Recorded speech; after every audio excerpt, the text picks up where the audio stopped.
welcome to the all-new, all-different #1 Comics Podcast, episode number 33. We are a weekly comic book review podcast where each and every single week we take a look at a brand new #1, break down the story and art, and tell you if we think that you should move on to issue number 2 or not. I'm Dan. Sitting across from me is my co-host, Bob. I almost lost it there, Bob. I almost didn't introduce us. Look, the people know who we are. They look. I think the numbers say everybody comes here to hear our beautiful voices together. So I'm still gonna say hello, Bob. Good. Thank you for that. Hello, Bob. And this week we're going to be covering the all-new #1 from Marvel Comics, Marvel Unleashed. That's right, kids. The Pet Avengers are back. We will be talking about Marvel Unleashed #1 today. But first, we're going to take a quick break.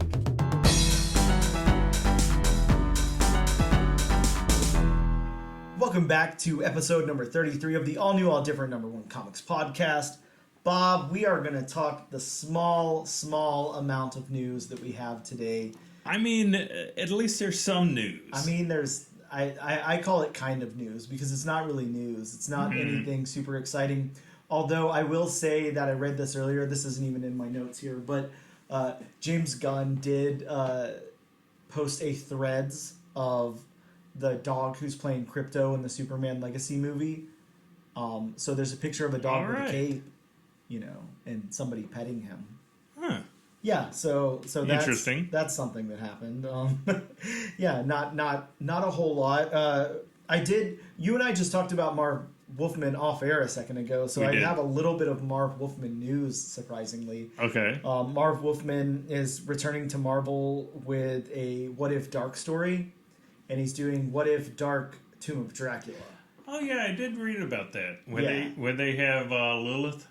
Yeah. So it's. I don't know that. I think that sounds really cool. Did you ever read any of the Tomb of Dracula stuff? Like, were you? I didn't. No. Okay. It's fun stuff. It was cool, and Marv Wolfman, of course, just being awesome. So right. So I don't know. Pretty stoked about that. I think that drops in November. I don't know why it doesn't drop in October, but oh, that's a big time missed opportunity. Yeah, definitely. Especially for Blade. Yeah, for real. So I don't know. It'll be cool though. I think that'll be really cool, and I'm really excited to see it. Read it. Well, and see it. Yeah, read and see. Yeah, but of course, Marv Wolfman being he was a co-creator of Blade, right? Correct. Okay, yeah. So. Super cool. Really, I don't know. I think it's been a long time since he's written anything over at Marvel, and it should be cool. So excited about that. Also, in other news, I have look. Did Spider-Man just turn into Did he just become evil in Amazing Spider-Man issue number 32? Is that what's going on? I don't know. I haven't read it. I haven't read it. Okay, it's looking like he's got his own Goblin arc going on, and I did hear about that, though. Yeah. I don't know. I think Peter Parker's going to be evil for a little bit here, and then we have Uncanny Spider-Man coming up and Spine-Tingling Spider-Man. So Spine-Tingling Spider-Man. Heck yeah. So I don't know. Some really cool stuff happening over at the House of Ideas. I like Spider-Man, but I'm sorry, just like any other character, you can stretch that character a little too thin. Yeah, I mean, I get you, but Batman exists, so whatever. That's true. Though it reminded me of back around the time of Secret Invasion. Mm-hmm. Deadpool had like 6 or 7 titles going at one time, it seemed like. I mean, he had the Secret Invasion title, then he had, some other stuff going, then he had some other stuff going. Yeah, there were so many, around that time, there were so many Deadpool titles. It was just like non-stop. Everything was Deadpool. Right. And I think I have so much of that stuff tucked away in a long box somewhere. I think everybody has so much of that stuff tucked away in a long box somewhere. Yeah, I agree. The last little thing I have, again, not much, and this could be spoiler territory, so I'll go ahead and put that out there. Okay. Also, I know you haven't seen the movie, so if this is not something you want to hear, I don't know. I guess you're gonna Go ahead and hit me with it. It's Blue Beetle news, so I mean, I don't know how much you care, but the director did confirm that Green Lantern is in some way in the movie. I think it's some way. Yeah. I think it's just the opening credits, and it's like a logo or something. But Gotcha. But they are confirming that Green Lantern exists in that universe there or whatever. Gotcha. Is it going to be Ryan Reynolds as Hal Jordan? I don't know. Or is it going to be Diggle from Arrow as Green Lantern? I'm not sure who it's going to be. I don't know. I would assume that it wouldn't be any of those people. Yeah, I would assume that also. Yeah, or maybe Nathan Fillion. Well, there you go. That could happen, I guess. Yeah, that is true. Yeah, but what are your thoughts here? Because this is another throwaway, right? Like James Gunn doesn't have anything to do with Blue Beetle, so it doesn't have any. It's not sticking with the DC extended movie universe at all. So are they trying to? Well, no. I do think it is supposed to kick off. Really? This new extended universe, because I've been hearing things and reading a lot of articles about how much Jaime Reyes is going to factor into the wider scope of the DCEU. Okay. Yeah, I am reading here that, like you said, he's confirmed to be the first quote unquote first DCU character. So okay, so they could be setting up some kind of Justice League here. Possibly, and I don't know if you find it ironic that the hero that kicked off the MCU was an armored superhero. Yep. And the character to kick off James Gunn's DCEU is an armored superhero. Coincidence? Yeah, I don't know, and I don't know. We say this every time, but I just don't know what tricks they have up their sleeves to try to make this stick, to try to make anybody care about this. Yeah, I mean, again, like we both said, we want it to do good. Sure. Just DC's track record says otherwise. Do you think there's ever a point in time where the MCU and the DCU just move to like smaller budgets and they're like just on their respective streaming platforms or something? Like, do you think that it like goes? I mean, I can't say back underground like that because it's not like it was ever underground like that. But like, right. Well, with the exception of like the Arrowverse, I guess, but the CW verse. But is there ever a time where these big theatrical releases just aren't like they're not doing that anymore? They're not doing that model, but they still want to pump out this content, so it's done on like a streamlined budget with TV actors or whatever. See, I've thought about that before, especially when, Disney Plus seemed to be ramping up their superhero shows. Yep. But then I did hear something, I can't say recently, but in the past couple of months that they're not going to make as much and just saturate viewers so much because, people I know have talked about, I mean, not everybody is going to watch the shows on Disney Plus, so it's kind of like you can't tell people that in addition to watching the movies, you have to watch the TV shows to know about these characters. You have to watch the specials to know about these characters. So I just wonder if it's ever a thing. Like, do they like are the TV and movie like universes like here to stay forever? Will they like run alongside with the comics forever, like for that fandom? Because you have to think there's like this whole generation now of people who grew up on like Marvel movies, right? And for us, we obviously grew up on comic books and everything, and that's why we want to see the movies because we know all these characters and all of that. But like, I think that just based on what we've seen so far, it's not that that this is really driving sales into the comic book shops or anything. Right. Maybe like renewed interest or something. Maybe there's some fans because of it. I mean, really, for me, I see a lot more speculators out of it than fans. Oh yeah, but, definitely. yeah, definitely. But I don't know. Since that generation's out there and they exist and everything, is there ever a time where they're like, well, we got to keep making these things? People want them, but we obviously can't do the theater model and pump like hundreds of millions of dollars into each project anymore. And then it just goes like, smaller. And it's not, I mean, interconnected is one thing, but like, just how interconnected Marvel Unleashed is going to be to like a Daredevil book. Like, you don't need to know anything. You can just jump in and watch that series. Right. But maybe there would be like little Easter eggs in case or whatever. I could see that happening. Will it happen? I have no idea because, of course, the key goal is to make money. Yeah. And, I mean, what's the best way to make money on an IP? TV or streaming versus, movie theaters. Yeah. I guess the question that I'm kind of pondering here is like, is there ever a time where we had talked about superhero fatigue before, like in the movies and stuff like that, right? And how people say that that's a big thing now. So, is there ever a time where this just isn't a thing anymore? Like say 10 years from now, 20 years from now, whatever it is, and they just say like, we don't want any more superhero movies. Like studios don't want to do them, actors don't want them, like they're not pumping them out. Like, what happens to them, because that happens with everything, I guess, to a certain extent. Like Westerns dominated for a certain point in time, and but Westerns never went away. Movies,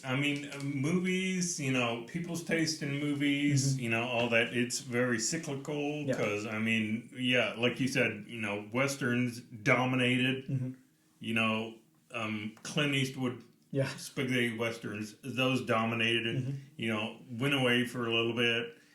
I mean, they're not as prevalent as they used to be. Sure. But they haven't totally gone away. Yeah, like think back to, back in the days, like where we would be like perusing the store at Blockbuster or something. There was like that little tiny Western section. There was that little like Kung Fu section. Like they're still making those movies. There's still an audience for them, but it's not as big as it once was. No. So can comic book and superhero movies I don't know. Will they have the same future? I guess. Like, will there be a point in time where superhero movie like is a thing, but it's not like these big blockbuster productions anymore, and it's like more like I don't know, smaller TV, budgets. made for TV movies. Yeah, maybe made for TV, small budget, like indie directors like trying to pump out things. People trying to get something optioned and. Like from something big, like from the Marvel universe or the DC universe or whatever. Like, is there a time where somebody wants to make a character study on Kingpin or something, and they do that, and it just never even hits theaters or whatever. Like, I could definitely see it happening, especially from the fact that some studios may not want to spend like $200+ million on these big budget productions. Yeah, which you texted me that this morning. We got the news that initially we thought the Flash was closer to 200 million, and the budget was actually closer to 300 million. So yeah, that and like I said, that makes the fact that it didn't even make 270 million. That just makes it even worse. Yeah, the fact that it bombed, just has intensified so much. It bombed a lot. There was, a lot more money pumped into it than we had initially thought. So, just crazy to think about. Something like that not doing so well, and then riding on the coattails of two Batman in the movie and all of that. So.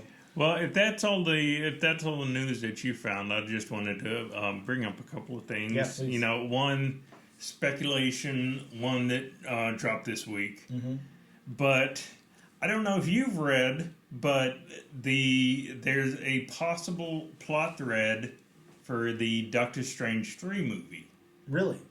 That it could it could adapt, in a way, the Time Runs Out storyline.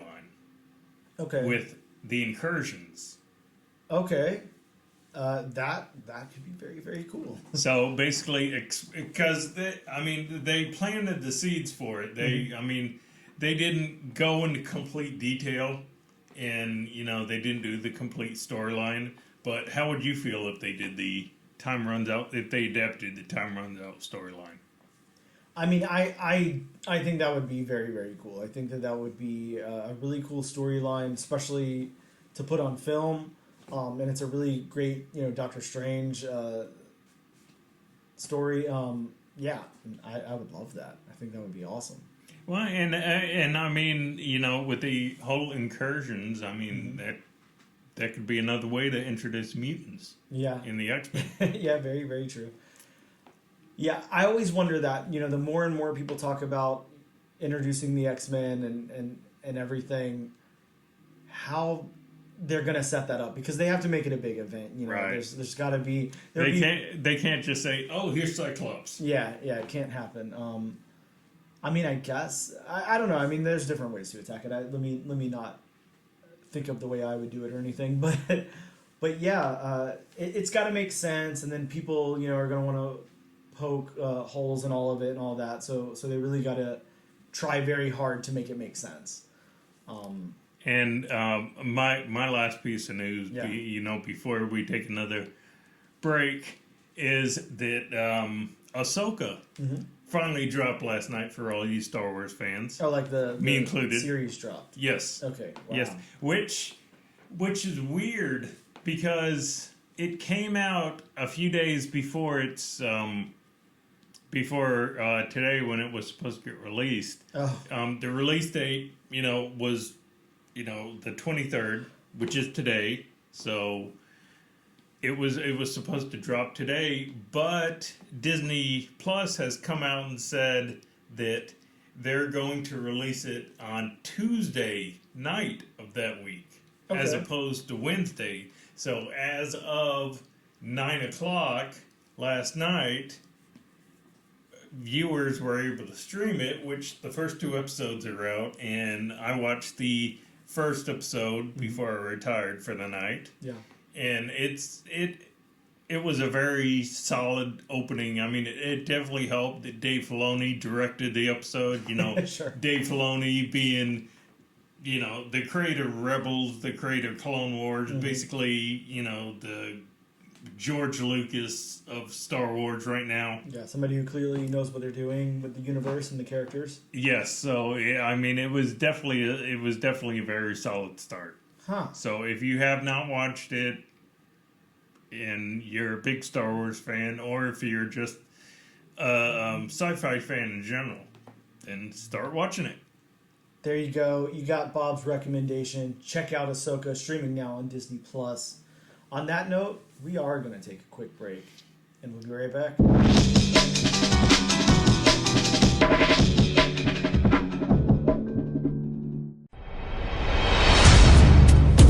A battle for humanity's future is being waged on American soil right now.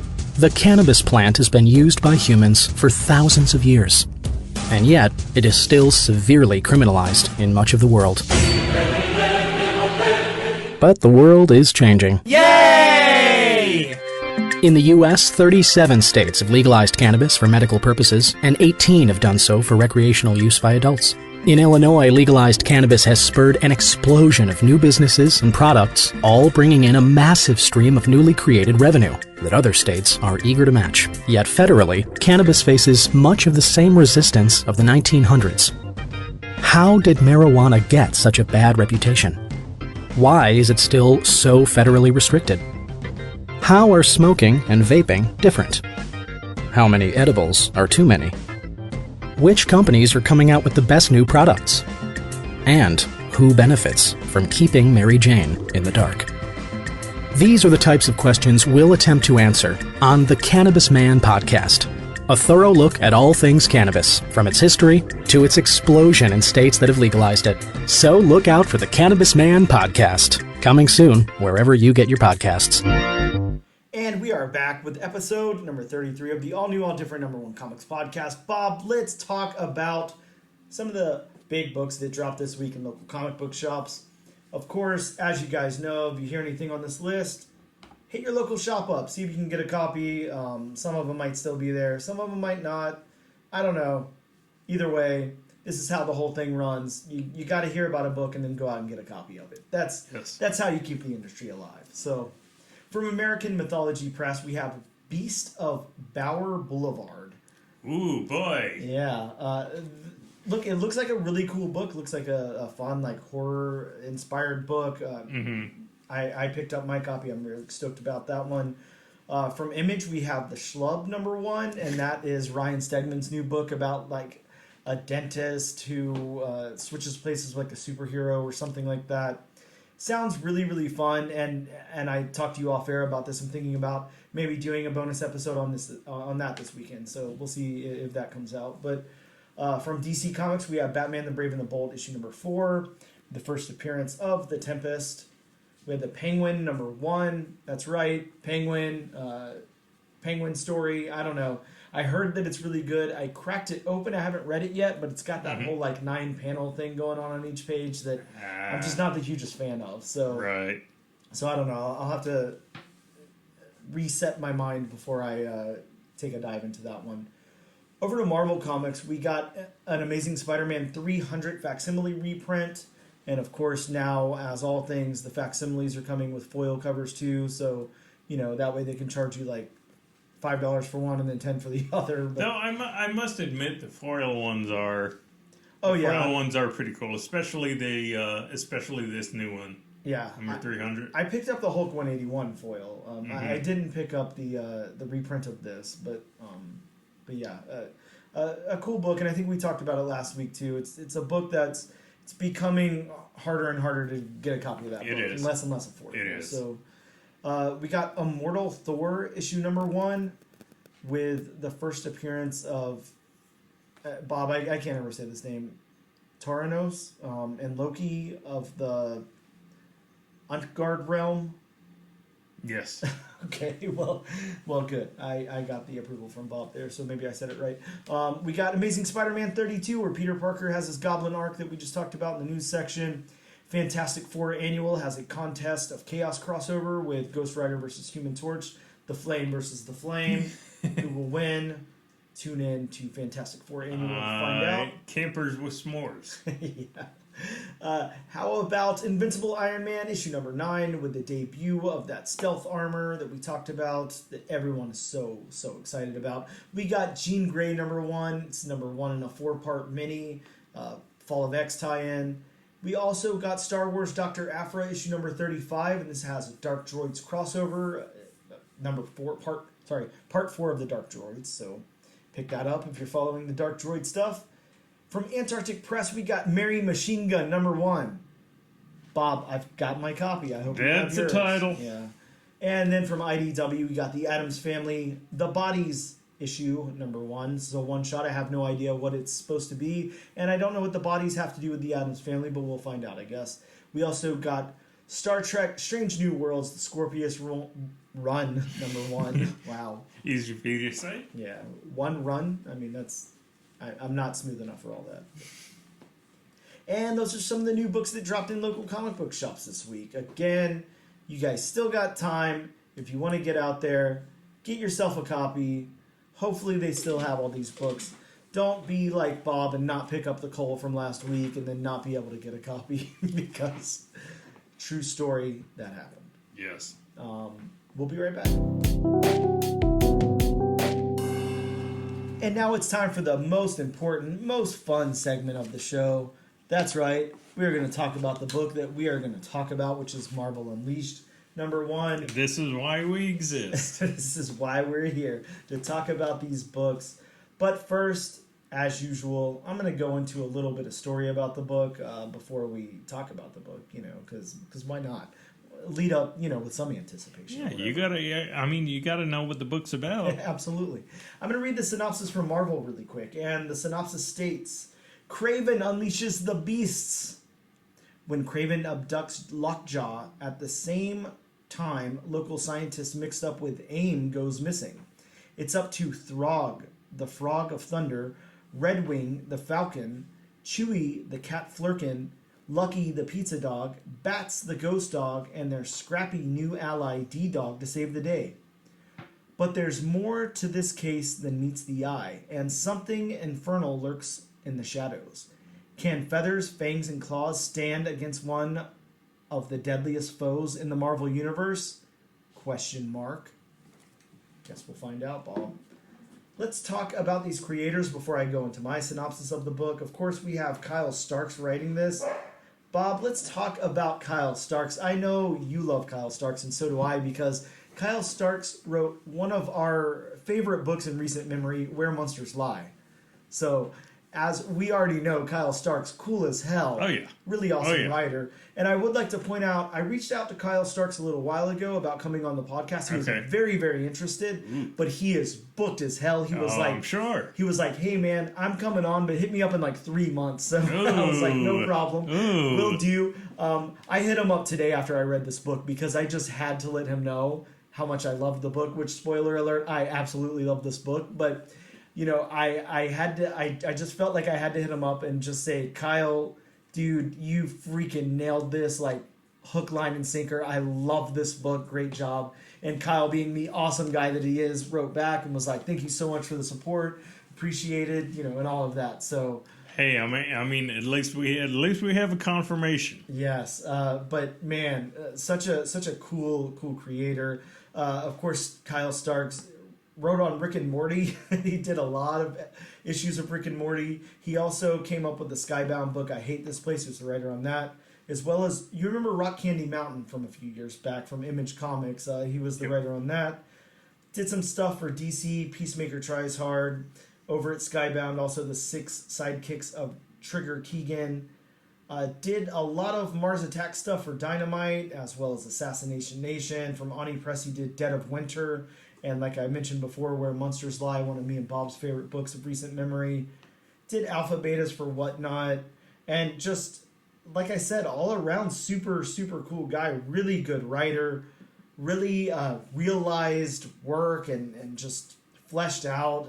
Really, really cool. I like this guy a lot, if you can't tell. Yeah. And the illustrator for this book, I'm going to go out on a limb here and say Jesus Hervas. I think that you confirmed earlier that that's how I pronounce it. Yes. Let me not say Jesus, because I don't think that's how I say it. No. Yeah. Jesus has worked on the Titan book, Penny Dreadful. Also, if you remember Boom Studios' The Empty Man, which was written by Colin Bunn, he illustrated that book. He also did Hellraiser for Boom Studios, as well as The Lucas Stand and The Approach. Did Blade Runner Origins, and also Cyberpunk 2077, You Have My Word. So, really, you know, done a lot of cool stuff there, a lot of licensed stuff, and just pretty cool creator. I'm just going to go into the colorist, not their backstory or anything, but the colorist on this book is Yen Nitro, and we also have letterer Joe Magna? I don't know. I'll say Magna. Sounds like a name. Those are our creators of this book, and let me go into my synopsis of the book. It's a little long-winded, as they usually are, so I think you're used to it by now. Yes. Marvel Unleashed opens with a napping Lockjaw when he's awoken by a dart shot at him. We see that it was Kraven, aka Kraven the Hunter, who was the one that shot him, when Kraven realizes that his special recipe that was enough to take down 20 elephants did not work on Lockjaw. The battle eventually ends with Kraven being successful. Next up, we see Lucky the Pizza Dog searching trash bins for pizza when D-Dog and Juniper introduce themselves. D-Dog explains to Lucky that they've come to him for help finding Juniper's person, since D-Dog is very heroic but not a great detective. Along the way, Lucky asks D-Dog his origin story, and D-Dog explains that he was abandoned at the city dump while she was abandoned at the city dump while cars passed her in the pouring rain. She found Demolition Man's mask and became a hero in a world desperate for heroes. And Bob, that is Demolition Man. You know, the Daredevil-looking guy, Demolition Man. Not the movie. No. The three go to Juniper's home and look for clues. They find a station of dark magic and then an AIM uniform. They tell Juniper that that's not good, but she insists that her person is very good and he loves her. They go to the Avengers mansion to enlist help, but the Avengers are off the planet on a mission. But Redwing says that he'll join since he has experience with AIM, and then Chewie, Captain Marvel's cat, joins as well. Along the way, the pets ask D-Dog how she's affiliated with Demolition Man, and she explains that she isn't, and the D stands for dog, aka Dog Dog. When the team arrives back at Juniper's house, Redwing suggests using the dog's sense of smell to track Juniper's person, and D-Dog does. Lucky and Juniper stay behind while D-Dog, Redwing, and Chewie set out to find the AIM member. They end up at an unmarked building's front door and D-Dog knocks on it. AIM members open the door and the team then rushes in. The AIM members can't fire at the animals, very conveniently, Bob, because, as you know, the electron atmosphere disruptor has been turned on, and it would cause a giant explosion, killing everyone inside. As they attack the AIM members, D-Dog catches the owner's scent again, and they leave to keep tracking it. They end up finding an incapacitated Lockjaw surrounded by candles, Juniper's person, and Kraven. Just as Kraven takes his payment and leaves, Juniper's person uses a machine to open a portal, bringing Blackheart into this realm. Blackheart tells the AIM member to open another portal so his army can also enter this realm. The pets stand by and wonder how to fight a demon when Redwing suggests a god. And then on the final pages, we are shown Throg. So, Frog of Thunder. Man, I already spoiled it that I love this book, but like, holy shit, I really love this book. This was so fun. I was not expecting to love it as much as I did. Oh, me either. Like, I was expecting like a dumb little Pet Avengers throwaway story or whatever. No, this story had depth to it. This story had a lot of depth, and the cool thing about Kyle Starks is, I can't say everybody, but a lot of people would not go into all these little, side stories and stuff that D-Dog was telling along the way and making you like. I mean, dude, I'm so invested in D-Dog now on this one single issue. Like, I really care a lot now.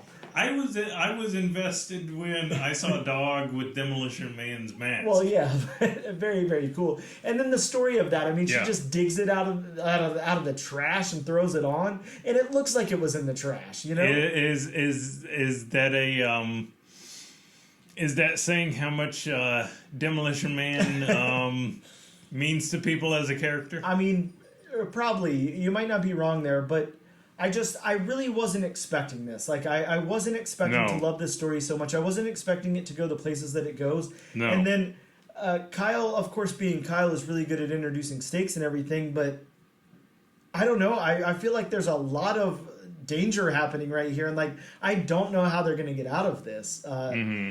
I mean, he introduced Blackheart at the end of the book. That's not good. Like, that's a little scary. Yeah, and I mean, going from a book where you introduce the Pet Avengers, and finishing the book introducing Blackheart. Yeah. I love this. Every step of the way, this is done so well. I was really, I do my reads twice, like before I review the book or whatever, write my synopsis and all that.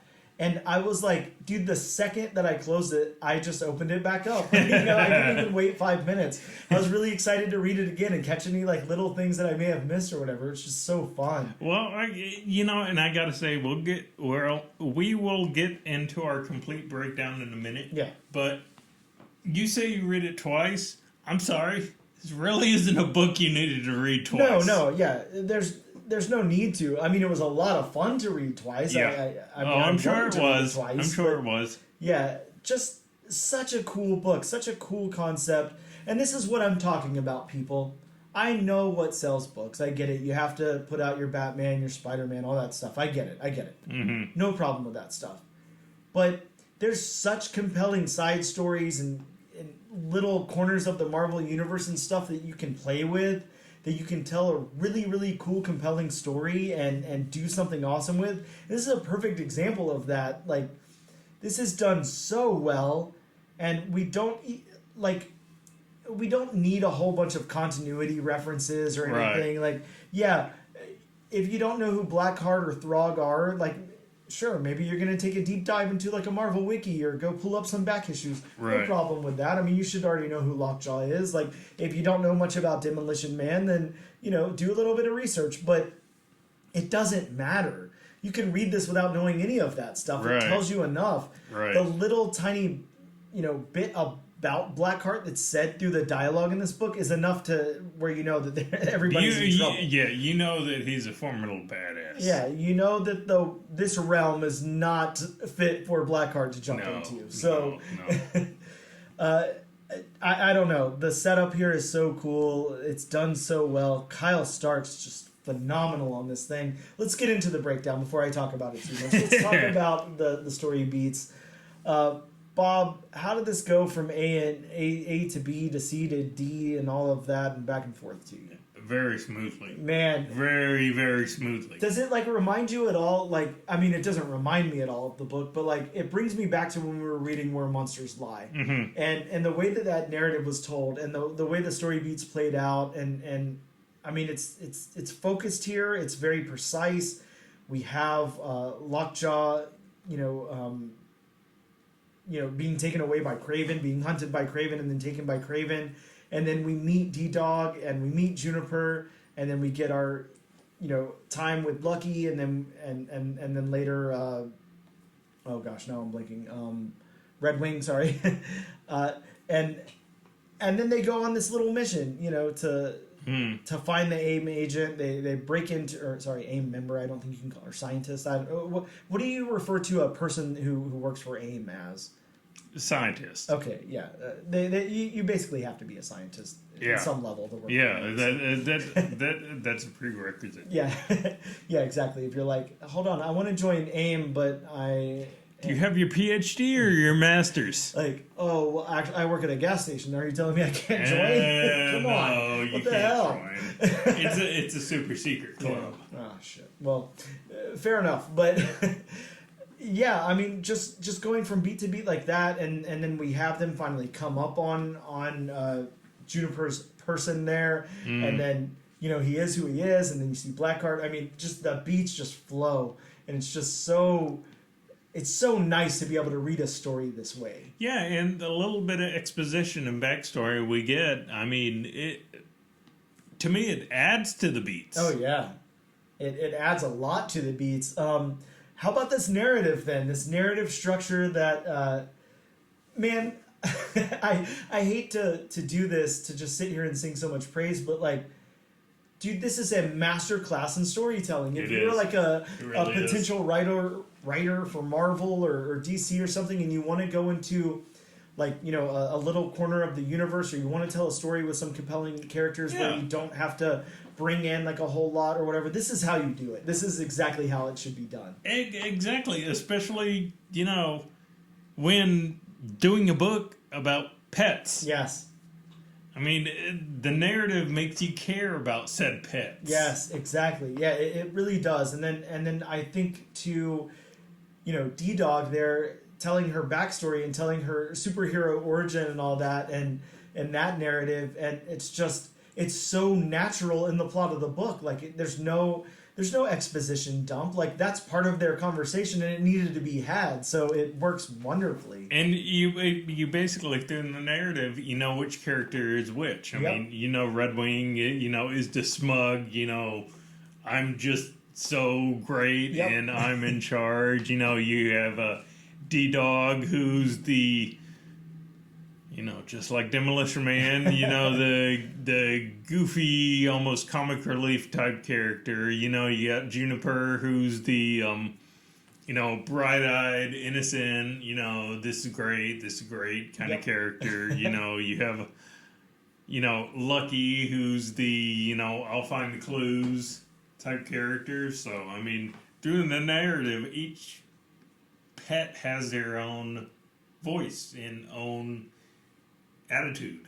Yeah, exactly. And they work so well together on this team. They do. It's so cool to see, Redwing being snarky with everybody and it being called out and all of that. And I mean, they're still working together. Of course, I mean, you're modeled after the Avengers, whatever. Like, I get it. Like, we've had plenty of team dynamics in comics before, but this is just done so well because it's done on such a linear surface and it really breathes and it's done very, very well. So how about the dialogue then, Bob? How did you feel? I mean, this is almost going to be a retelling of the narrative, but everybody has a voice here. Oh, yes. I always love any time that Lucky comes about, and I'm sorry, I'm one of those people. I never refer to Lucky as Lucky, like I'm only doing it here on the podcast, but I'm always calling Lucky Pizza Dog because what a fun character.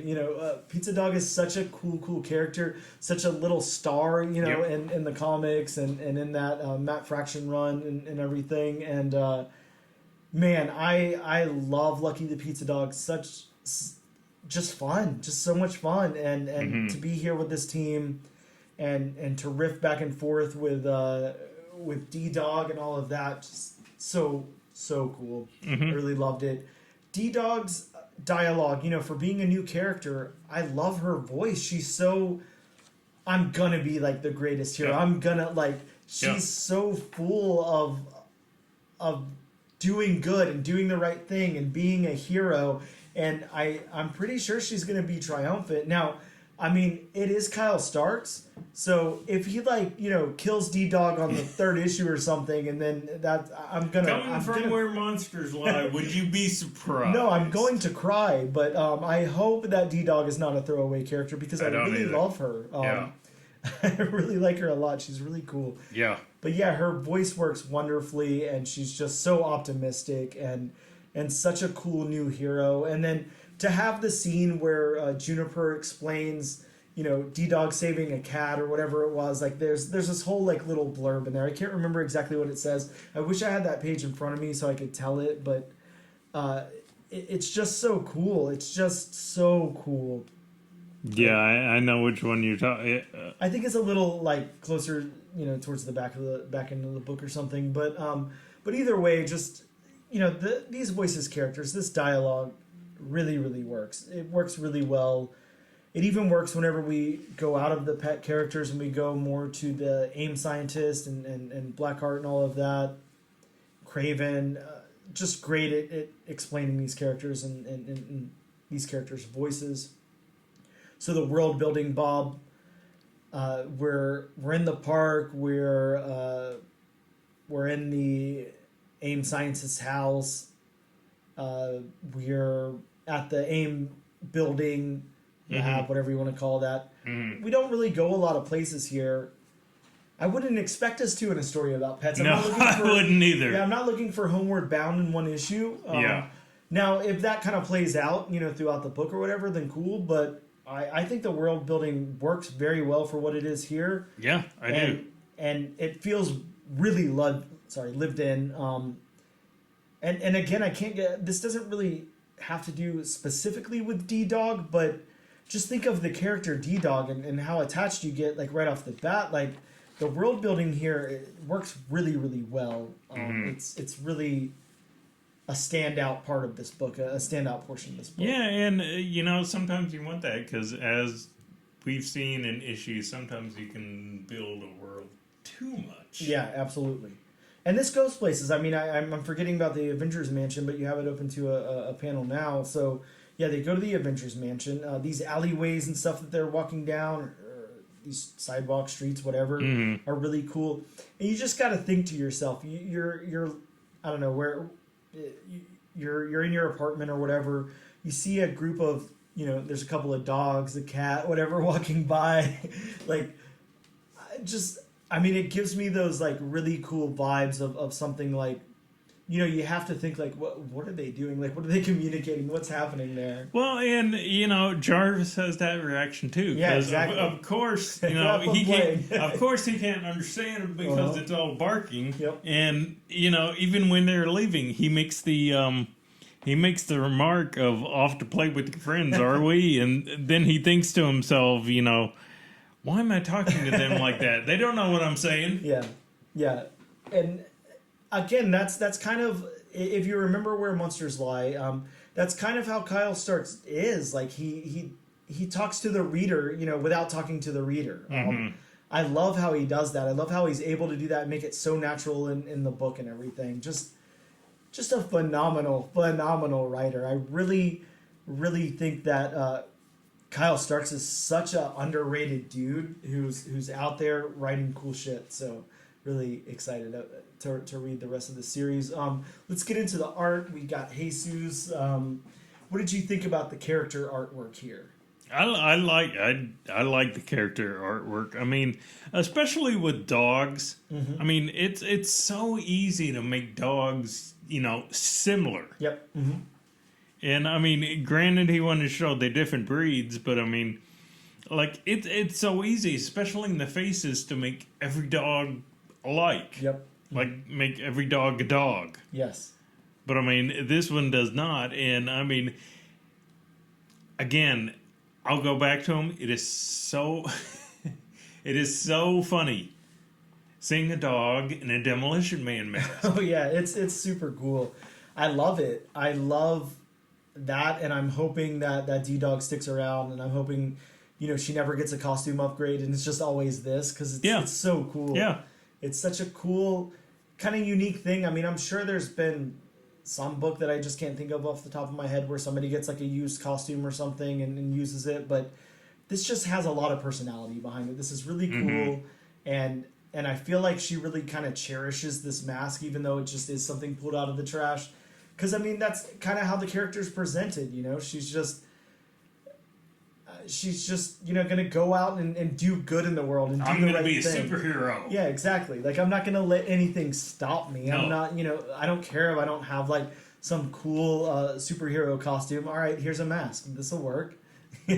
I don't care if I don't have a cool superhero origin story. I'm gonna make mine sound cool. You know, I'm gonna say, I bellowed into the raining night that I would never, let injustice happen again. Like, it's just, there's so much spunk in this character and all of that.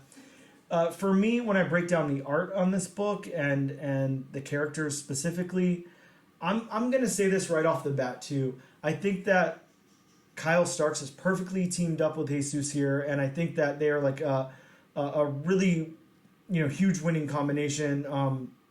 I think that this is absolutely nailed, and I really, really like the portrayal of these characters, and I really like the art. See, and you just brought up a good point. I mean, especially in, comics, which, of course everybody has seen. Yes. Just because you're one of the best artists, and just because you're one of the best writers, does not mean that, that comic is automatically going to be, oh my God, I've got to pick this up, because definitely. It does. The combination does matter. Yeah, it matters a lot. The art has to lead to the story, or lend itself to the story, and the story has to lend itself to the art. Yeah, 100%. I mean, there's so many books where I was really stoked about the creative teams, and then I don't want to sit here and diss any creators or anything, so I won't call them out by name, but like, things were announced, and I was really excited about the teams, and they just didn't work well together. Like, on their own, like if you look at their own merits or whatever, wonderful creators, but teaming them up on that specific title or whatever just didn't work, and this works so well. I'll bring up two examples, a good example and a bad example. The A versus X storyline. Yep. Brian Michael Bendis. Yep. Mixed with John Romita Jr. Yep. To me, it just didn't work. I don't know how you felt about it, but to me, it just didn't work. Yeah, I'm kind of the same way. I don't feel like Romita really was the right person for that job. I feel like it needed a little bit more depth and a little bit more like grittiness to it. And the one that worked for me, and this is the biggest one to me, where Romita Jr.'s art worked kick-ass. What was it? Mark Mark Millar Yep. teamed up with John Romita Jr. Yep. That worked to a T. Oh yeah, that's definitely the wheelhouse. Mark Millar's, basically just dissecting, comic book heroes or wannabe comic book heroes with John Romita Jr.'s art. That gritty style lent itself to the story. Yeah, and the story absolutely. lent itself to John Romita Jr.'s art. And that's what this book is doing all day. That's what Jesus and Kyle are doing here. Like, they seem like they've worked together a million times. It's really playing off one another, and the level of detail that's in the art here works just phenomenally. Like it just jumps off the pages. I mean, just the grittiness of On the Streets. Yep. You have the Avengers Mansion, which is nice and bright. Yeah, it's nice and lit up. Yeah, exactly. Yeah, just a really superb pairing, if I have any say so. How about the locations? We kind of just dipped into it a little bit. The grittiness of the streets, the brightness of the mansion. It's all lit up and everything. I'm gonna say, maybe I'm just gonna kind of combine these as we do sometimes, the locations and the backgrounds. Right. Man, Jesus is a background god. He is somebody that you and I, we are primed to love this kind of thing because he fleshes out all of his backgrounds. Man. And when I say he fleshes these things out, look, we've got a close up right here of Redwing, and it's just, it looks phenomenal behind Redwing, but it is just, I can't imagine what Redwing is, the chandelier behind her. I'm not sure, but it just looks so badass. It looks so good. Every single panel is fully fleshed out, fully realized. You have the reflective shine on the floor of the mansion and everything that's coming up. There's not enough good stuff that I could say about the art in this. Right. I mean, you got the one panel of the three characters, trying to talk to Jarvis, and I mean, you see every slat in the gate. Yep. Leading into Avengers Mansion. Yes. I mean, yeah, the artwork on this book is phenomenal. Yeah, very, top notch here. So last up, let's talk about the colors. I mentioned that creator's name. I'm gonna go Yen Nitro. Not a name I'm familiar with, but has worked on a lot of stuff here. So definitely, working on Alien, on X-Men Unlimited, Infinity, on Tiger Division, Captain Marvel, a lot of Marvel stuff. Bishop War College, if you remember that. Just the colors are really working well in unison with the art and the storytelling here. Right. Like we've been saying, I mean, you got the grittiness of the streets, so you have those more muted colors. You got the brightness of Juniper's person's house and Avengers Mansion, so you got the brighter colors with that. But they're not so bright to the fact that it doesn't look lived in. It doesn't look used. Yes, yeah, it definitely. Bob, you have it. I just have to comment on this right now because you have it open to this panel, and I have to say something about it. Okay. And this is more of a background location type of thing. But we're in Juniper's person's house, the AIM scientist's house, and they're walking through the kitchen. Juniper and Lucky are walking through the kitchen, and they're passing the countertop here next to the sink. It's got all these hanging spoons and ladles and stuff like that. It's got a blender plugged in. It's got that little, what's it called, where you wash dishes, and then like the drying rack next to the sink with some plates in it. There's a calendar on the wall behind it. The dish drainer. Yeah. There's a bowl of fruit sitting on the table, but when I tell you that this stuff is so realized and fleshed out, like, dude, this art is blowing me away. The more and more I look at it, the more I want to look at it, and I don't want to take my eyes off of it because there's just such cool stuff in here, and it's just done really, really well. I know Jesus had posted this panel of D-Dog, and when she's telling her origin story there, and telling her name of D-Dog and all of that, and giving her tagline, which is the justice that barks.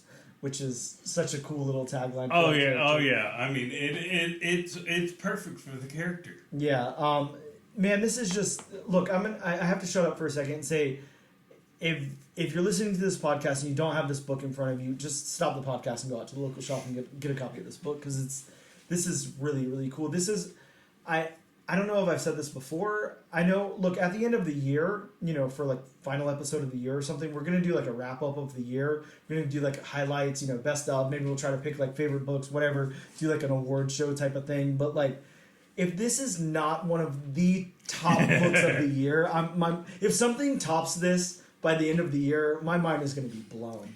And again, I mean, like we basically said, this book came out of nowhere. Yeah. We did not think this wasn't this book would be near as good as it was. I did not think I would be caring this much about Avengers Pets. Yeah, exactly. I just thought it would be a fun throwaway book. Right. That's what I was expecting. Right. And in all honesty, when I was reading the solicit and stuff, I didn't, for some reason, Kyle Starks, like it didn't even, I guess I didn't see his name or something, but this book is just so worth it. It's so worth it. Yeah. I would gladly pay $10 for a copy of this book. It's so worth it. It's so fun. I mean, shit, look right next to you. I have a huge stack of books that I've paid way more than $10 for that, some of them won't even be readable. So this is, and we do have Cocaine Kaiju right next to you, which I did pay $5 for and has absolutely no interior pages. It's just a cover. But but yeah, this is top notch, man. This is like, for me, this is a 10 out of 10 all day. This is exactly what I want a comic book to be. And so many people could learn a lot from this. So if you're an aspiring writer or anything, check out this book. So do we even need to ask the question? Yeah, I'm definitely not continuing on to issue number 2. I mean, it did all that, but it didn't cut it for me. No. Yeah, the question is, will we continue on to issue number 2? Yes, 1,000% yes. Of course, I cannot wait for issue number 2 to come out. I'm really pissed that I have to wait a whole month for issue 2 to come out. I want it to come out now. Maybe subliminally, I was hoping that Kyle Starks would say, "Oh, I'm glad you like the book. Here's if you want to read issue number 2, here's the PDF." But man, I honestly can't wait. I'm so excited for issue number 2. I think it's going to be really, really great. And knowing that Kyle Starks and Jesus are behind this, I don't think there's any way that they can fail on issue number 2. No. I'm really, really excited. I'm excited to see Throg come into it and see what he does. And this is going to be so great. So that is a win-win for me and Bob, is all I can say. And let me wrap up my review of this by saying I could honestly sit here and sing praises of this all day and find little tiny things to point out over and over again. But you're going to have to take my word for it. This is a 10 out of 10. This is an 11 out of 10. This is such a good comic and such a surprise. And just stop listening to me and go out and get a copy of it. Yeah, if you want to read a different story other than the regular stereotypical, superhero Avenger story, or you just like pets in general. Yeah, because why wouldn't you? Pick this book up. Yes, please, definitely pick this book up. We'll be right back after this break. Hello, everyone, and welcome back to the all-new, all-different #1 Comics podcast.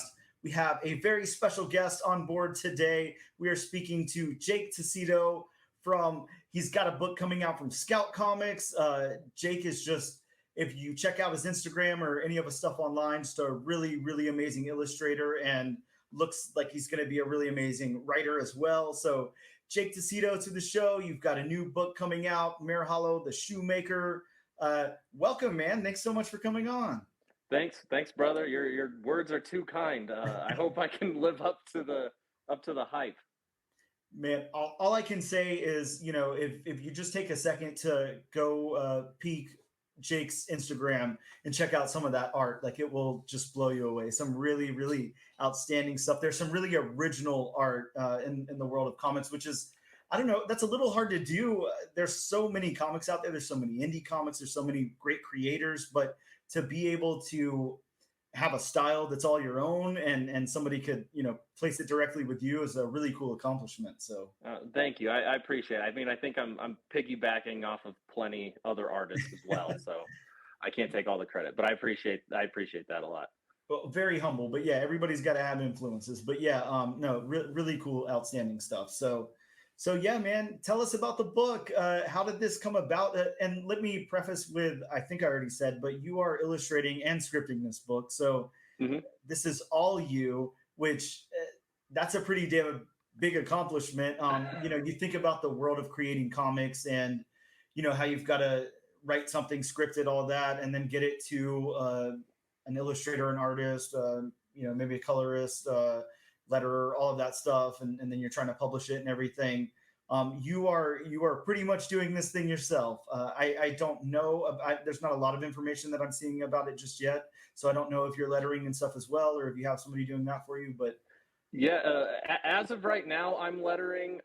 It will kind of come down to if probably the biggest factor is going to be time-wise. If once I'm done with everything else, if I have the time to have someone else kind of go through and redo any of the stuff, someone who maybe knows a little bit more about lettering than I do, but right now, yeah, I'm doing it. So yeah, like I guess we'll see. But yeah. I think it looks pretty solid. It's certainly, I think, the best lettering I've done from any of my other books. But yeah.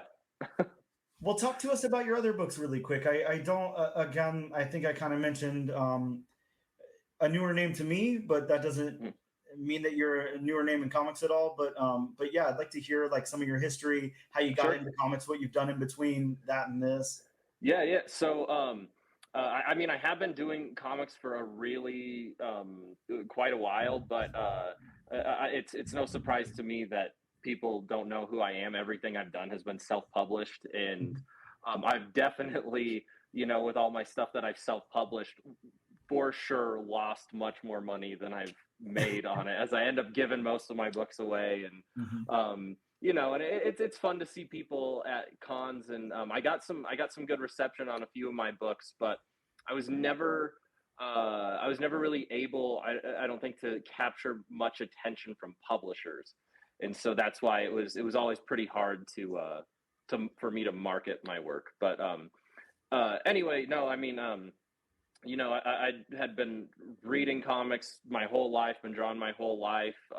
Started to really take comic books seriously in high school, and graduated high school in 2010, and went to college for art, and eventually ended up transferring to Minneapolis College of Art and Design for a degree in comics. So that's where a lot of my more formal knowledge comes from. And then once I graduated there in, I think, 2015, I moved back to Denver, where I'm from, and just kind of was self-publishing. And I did. There's a independent comic and art expo out here called Dink, and one of my books got nominated for best comic of Colorado that year. It was called Dark. Awesome. I think you can find it still for free on Webtoons. But yeah, I don't have physical versions like online anywhere to purchase. Maybe I'll put those back up at some point. But that book got a little bit of attention, and then pretty much after that, or shortly after, I had this idea for Marehallow, and I took like probably close to 2 years just to write it. And I did a lot of redrafts too, even since then, but started drawing it, and now here we are. We're almost done, and it's almost out. So I'm really excited for people to get to see it, and for it to be available for a lot more people than I've ever had the opportunity to kind of capture before. So Yeah, and I'm glad that you point that out. Like you're really excited about getting this one out there and everything. I not knowing much of your history, like I'm not too sure if that your self-published stuff or the more indie stuff went through bigger distributors like Diamond or Lunar or anything like that. But obviously here with Scout, you're going to be distributed to comic book shops everywhere. So that's really cool, really exciting. this I would have a lot of trouble describing your some of the art that I'm seeing here, but it's very, very good. Like I would love to hear some of your influences, where you develop some of the style, but yeah, just to the listening audience, I don't know. It's kind of giving me vibes of like I'm trying to remember the name of the art magazine now. It's like just juxtapose or juxtaposition or something. Okay. It's giving me vibes of something that like could be in there. So it's so good. It's so polished, and again, it's Thanks, not stuff man. that you're seeing in comics, out on the shelves right now. So just something really unique, like a really nice spin on stuff. Really, really cool. I'm seeing a good amount of cover art here.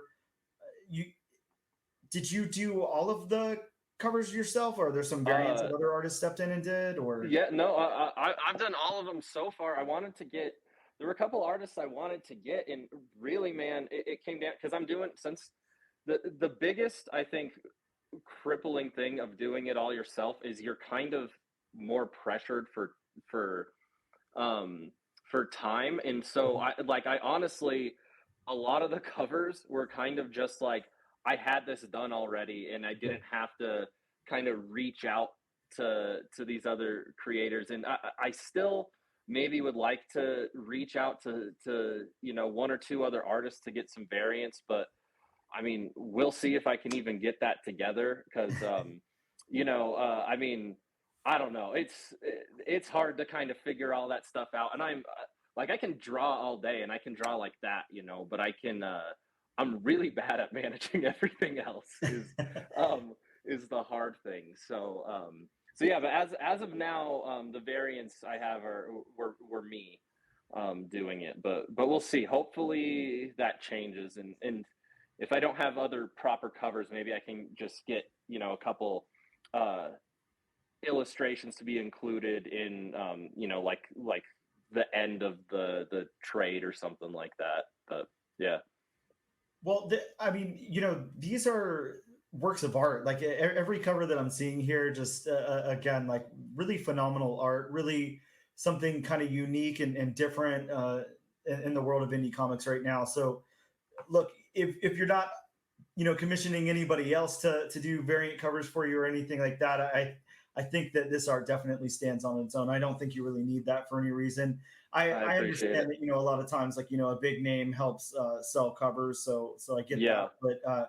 But yeah, this is unique. This is absolutely something you're not going to walk past in the comic book shop. You're going to see this and absolutely want to pick it up and see what's going on inside and everything. So yeah, thanks, man. Really, really cool art there.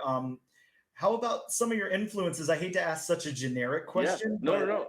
But yeah, I'd love to know, some of your top influences, especially for your art, and then, probably your writing as well.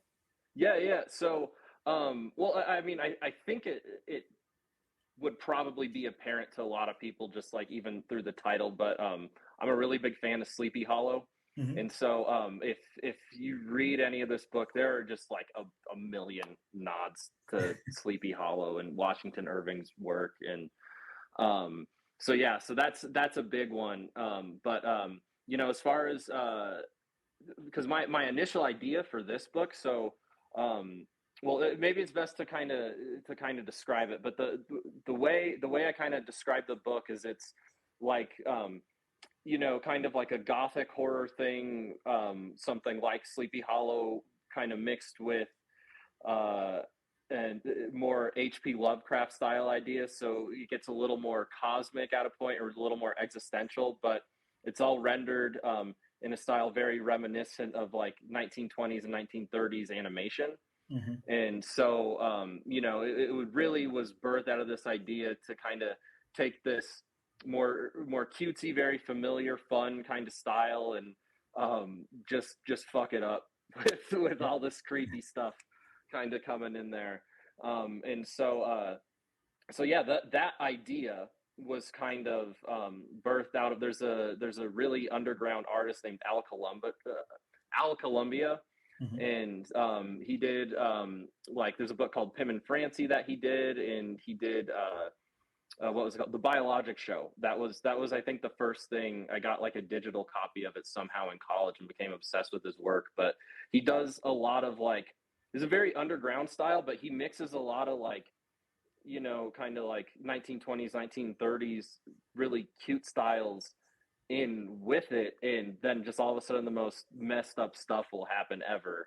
And I don't know, it got me, it disturbed me, and I was like, wow, it'd be cool to kind of like see this in a little bit more mainstream, more cohesive narrative. And so that's kind of where the whole idea for something like this came from.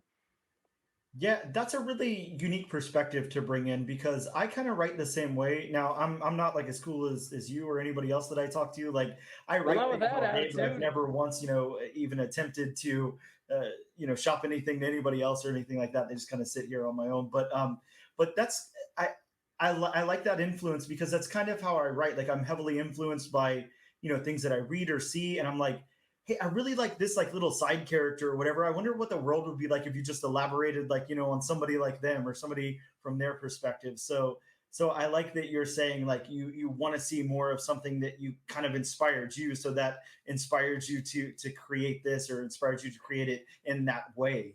Really, Yeah, really well, cool.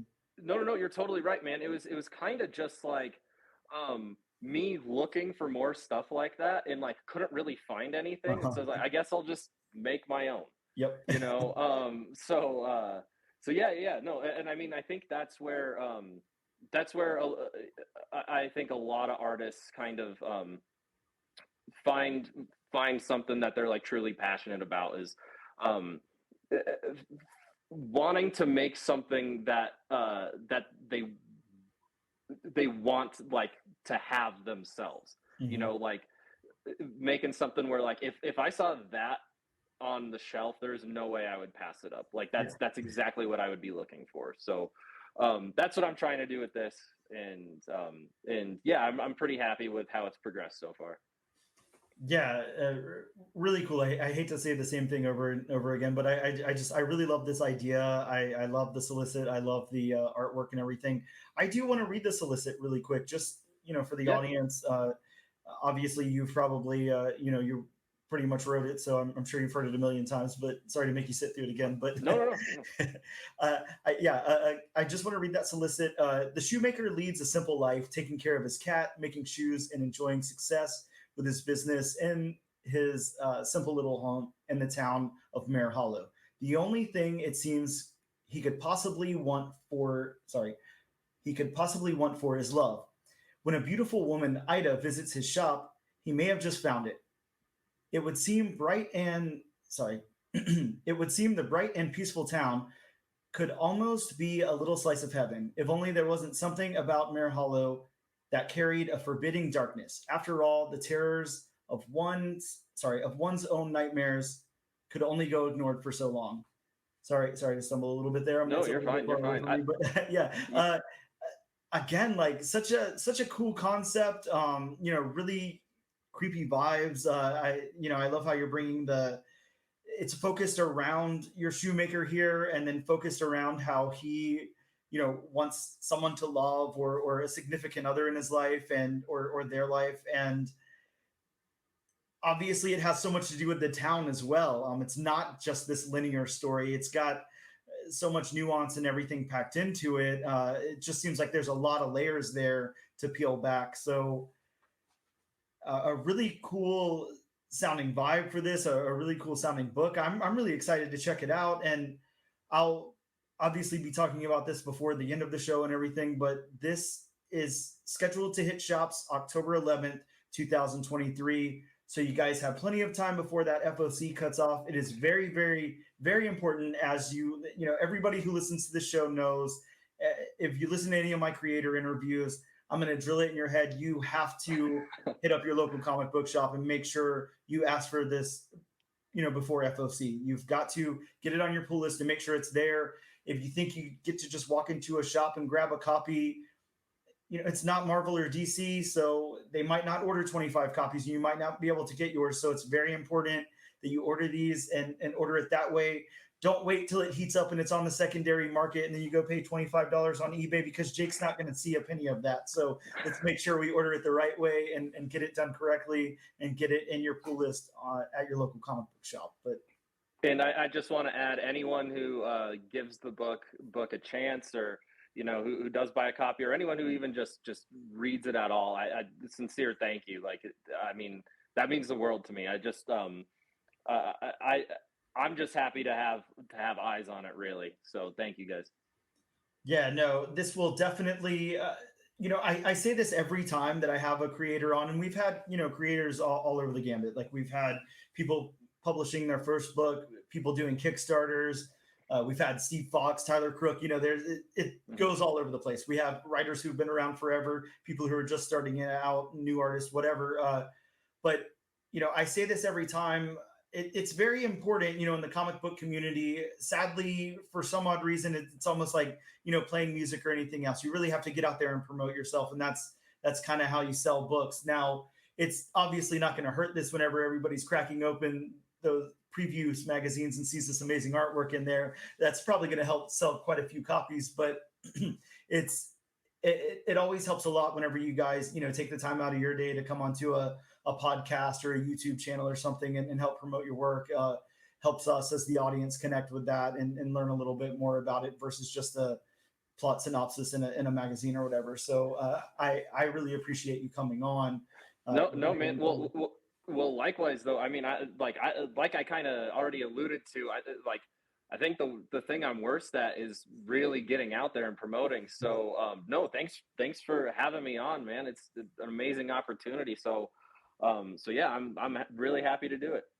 Yeah, just a great thing that we are able to connect with our audience, or sorry, with the creators. Being a member of the audience, being a member. I'm out there every day listening to comic book podcasts. I love the comic book YouTube channels. I spend a lot of time in my local comic book shop. Whatever.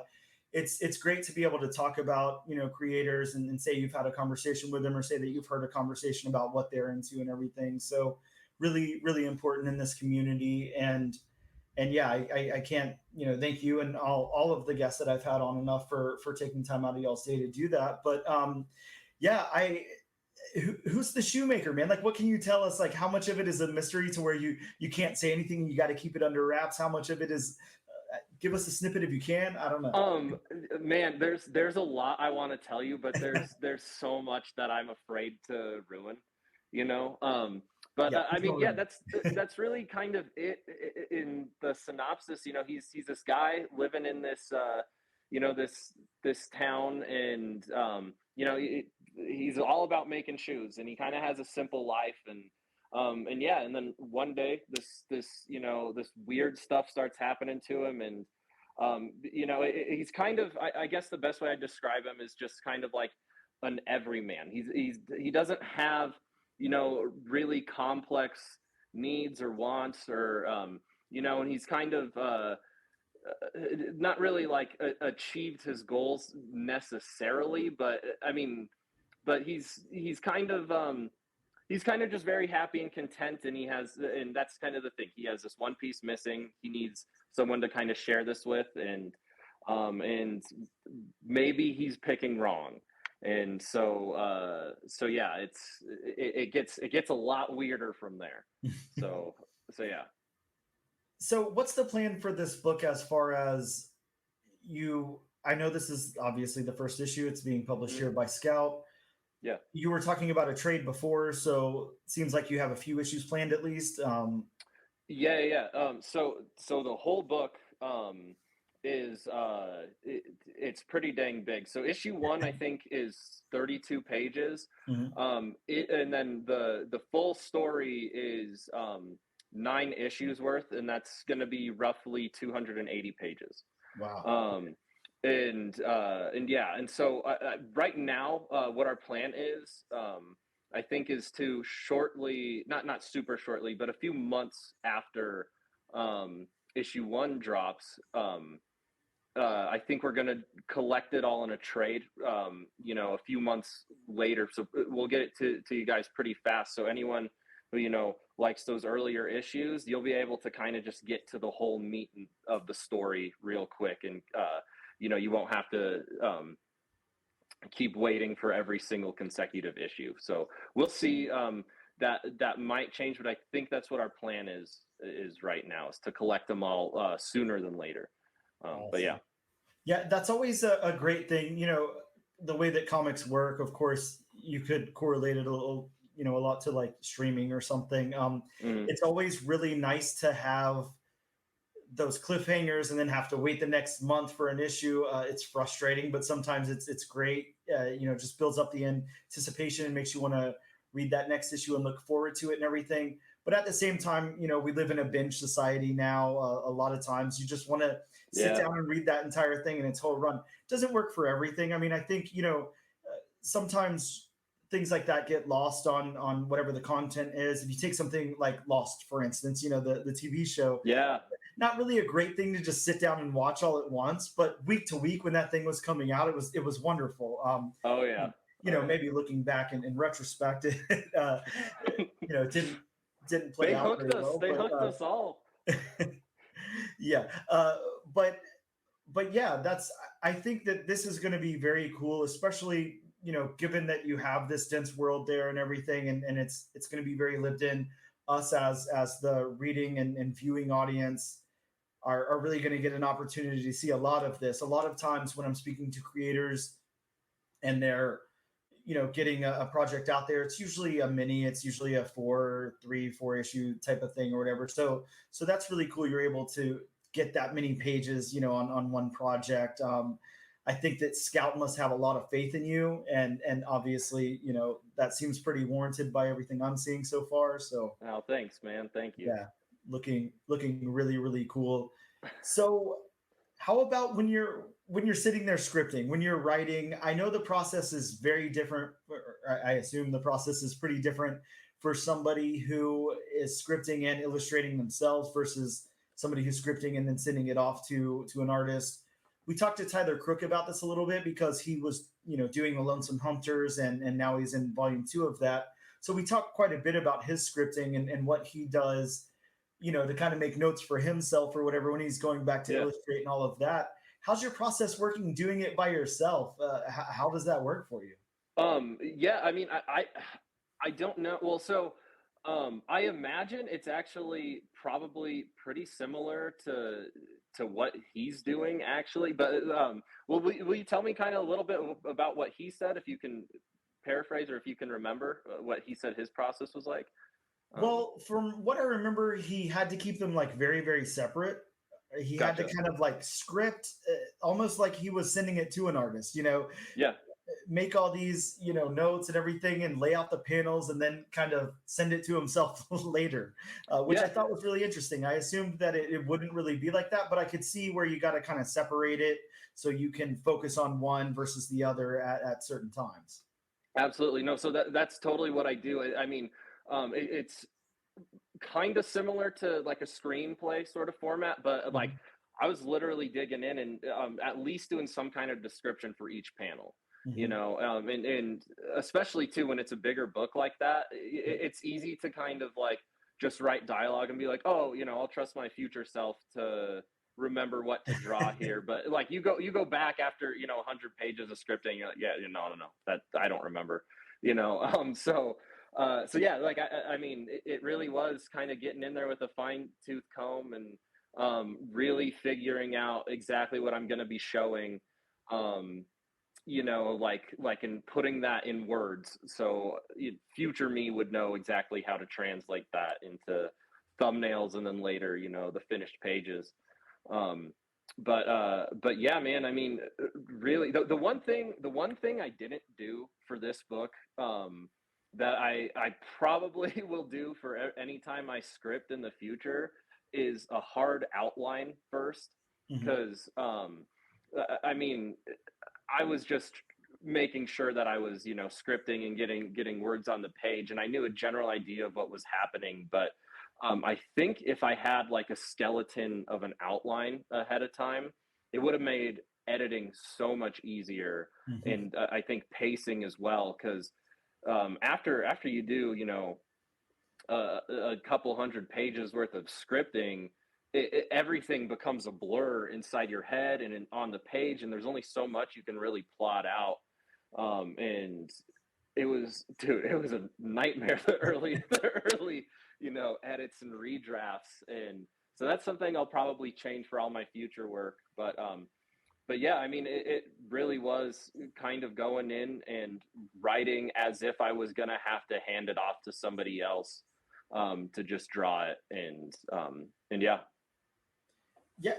Again, which to me is super interesting. I would assume, or sorry, not assume, but now knowing what I know makes perfect sense. But I guess I would have thought in the first place, before talking to you, before talking to Tyler, anybody else who wrote and illustrated their own stuff, that those ideas would be there, and you wouldn't have to leave yourself very many notes. But as you said, I mean, you're spinning so many plates or whatever. There's so much going on. How can you be expected to remember that when you were writing this, you needed to make sure that this little patch of grass looked like somebody walked on it or something? Like, you've got to leave yourself that note.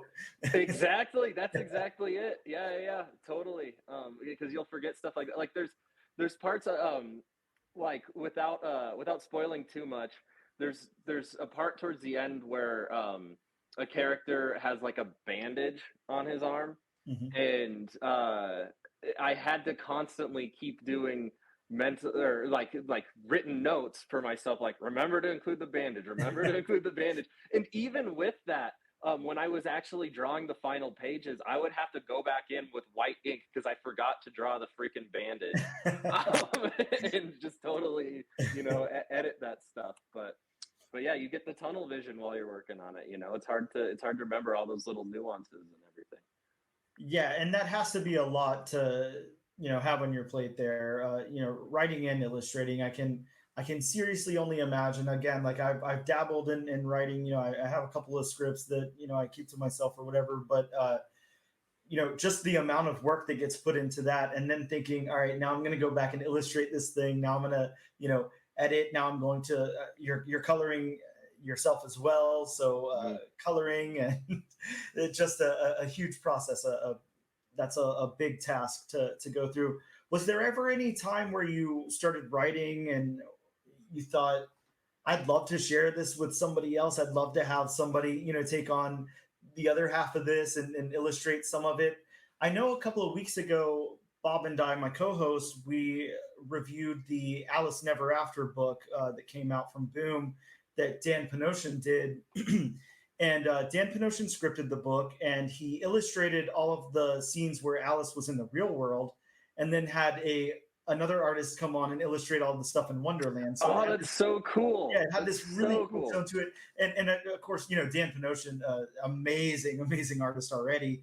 But yeah, I can't remember off the top of my head who he had teamed up with him, but I mean, he really held his own. It worked so well together, and it was such a cool vibe and everything. So was there ever any point, while you were working on this, where you wish somebody else was on, or is it so close to you that you really wanted to tell the story narratively and visually yourself? Yeah, you know what? On this book, I never really thought about bringing anyone else on, but I mean, that is something I would really like to do in the future, is some type of collaboration with someone, doing the writing and kind of like letting go a little bit to having someone else tell a huge part of the story. But this one, I mean, yeah, part of it is that it was so close to me and very personal, and I knew exactly the vibe I was going for, and it would have been hard to kind of let go of that a little bit. The other part of it is too, and maybe it's a little bit embarrassing to kind of admit, but like we kind of talked about earlier, I know nobody really knows my work in comics, and I feel like I have a little bit to prove there too. And so that's part of it as well. But not to say I wouldn't want to work with another artist, though. I mean, I think that would be awesome, and I'd love to write for somebody else at some point. That'd be great. Yeah, it has to be a really cool and different experience than what you're doing here. I would think that this would, logistically, this would be very, I don't know, a good way to start, a good way to do it. You obviously don't have to worry about hiring anybody else. A lot of times, even with indie books, you're still kind of funding, paying the artist or whatever if you're the writer and stuff like that. So you just got to worry about the book getting into shops and getting paid that way and everything, which your Scout's putting you out here, and it's through whichever distributor. I believe Scout's distributed through Diamond, but I'm not 100% sure. They could be newer at this point. I'm pretty sure you're right on that one. Yeah. Yeah. But yeah, this will be everywhere. So I don't think you'll have to worry about that again. I really don't think you're going to have to worry about anybody walking past a copy of the book and not picking it up, because hey, thanks, man. Some phenomenal cover art and everything there. So thank you. Yeah, I'm really, really looking forward to it. I'm looking forward to like a really good response, and then seeing your name out there after that, just on more stuff. Excuse me. I know right now, just looking at something like your Instagram, you're still kind of open for like commissions. You're still open to working for hire with other people. So yeah, I would assume by the time this book comes out, you're probably gonna have to close that down. You're probably gonna get a lot of offers and everything. But we'll see. That'd be a good problem to have. But yeah, definitely. Yeah, but really cool. I mean, again, I can't imagine anybody passing up something as visually appealing as this book in the comic book shop. So yeah, you'll probably get a really good response there. How about, during your writing process? I'd like to ask my guests this. I mentioned to you kind of off the air that I play music. So I don't know why I always got to tie in music to these things, but a lot of people, it's very interesting to hear sometimes. Is there any soundtrack or anything? Or do you listen to anything whenever you write or illustrate or? Man, I got to tell you, that is an amazing question. You have to keep asking that to people, because that is so cool. Okay. So,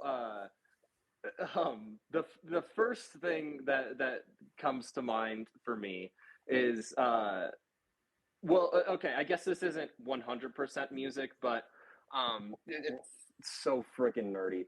But I do listen to the Disney Legend of Sleepy Hollow, and specifically there's like Bing Crosby does the narration and he sings the songs in it. And so, I'm trying to I'll put that on when I'm trying to kind of really get myself in the vibe of that sort of thing. I also listen to, there's some video game soundtrack stuff. So there's have you ever played the game Medieval? It was a PS1 game. No, I haven't played that. It was like this really weird game, but it was very like kind of Tim Burton Nightmare Before Christmas inspired, but you played as this like medieval skeleton going around this like kind of Halloween village. And so that's another kind of vibe that I go to. So a lot of that sort of stuff, a lot of I'll sometimes just put on when I just need an ambient noise. I'll like look up on YouTube like 10-hour like spooky ambient fall music or something like that, and so not necessarily like a soundtrack, but something to very much set the mood for where I kind of want to put my head for the scene, and that sort of thing. But yeah, man, what a cool question. I love it. That's awesome. Yeah, well, I mean, you definitely think art inspires art, so of course, when I'm writing, I love that you talked about, video game soundtracks. I, a time or two have been, sitting down to write something and just had to like put on like Mega Man 2 soundtrack or something. Oh, I love it. Because there's such cool stuff in there. But I always love hearing those answers. Sometimes it opens up, such a cool dialogue. I talked to Keith Foster. I think our latest episode that I posted was the Keith Foster one, and he did Animals for Invader Comics, a really, really cool, just creepy horror comic. And when I asked him the soundtrack question, it just opened up a floodgate, because Keith is a musician also. He plays in a band, and we were able to plug his band and talk about his music and everything. So yeah, a lot of times, creators are all over the place, and they're also, directors, screenwriters, musicians, whatever. So yeah, just always interesting to hear, and definitely for our audience, really interesting to hear about that creative process, like kind of step by step, or what you guys go through, or little things that you do, because comics is a very involved art form. It's a very involved medium, a very involved community. a lot of people listening to this are aspiring comic book creators themselves, and they, sometimes they just want to know, like, how do I start? Like, what do I do? Would it be beneficial for me to lock myself in a room and play some music and start writing, or should I be quiet? It's just great to hear. No, yeah. Put that music on, put that soundtrack stuff on. I mean, it's awesome. I really do think that, you have to, be kind of feeding yourself the art that you like in order to make art that you would also like. So, yeah. Yeah, definitely. Like you said, kind of creates a vibe, at least in your head, that you can, put out there. So really cool. Look, I'm going to get into like a couple of other things before we, tail end back into the book. And we'll definitely wrap up with that. And we'll talk about the book a little bit more, and then plug it and make sure that everybody knows to request that before FOC goes off. And again, that release date is right now scheduled from Scout Comics for October 11th. So typically FOC is 1 month before. So it looks like you have like maybe like the first, maybe second week of September. But right now we're going to say you got that first week of September to make sure you get down to your local comic book shop and make sure you've reserved a copy or 10 or whatever. But yeah, make sure again, it's so important that you guys do that. Make sure that Jake can continue creating, make sure that Jake gets paid as the responsible way and all that. And he's not picking up sales or any paycheck off of your secondary sales on eBay. That doesn't do anything for him. So make sure that you guys reserve those from your local comic book shop, and make sure that Jake can continue to do what he does and get paid and all of that. But how about, comic book news? San Diego Comic-Con just happened. I don't know, at this point, maybe 2.5 weeks ago or something.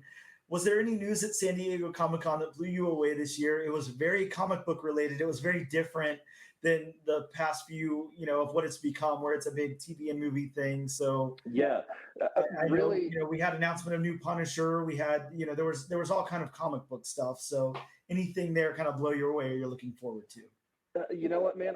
I wish I had a better answer for you, but honestly, the biggest thing that really meant something to me was that it was more comic book focused. Yeah, like because like, I don't know. I mean, I took a break from cons, and I haven't done one since before COVID.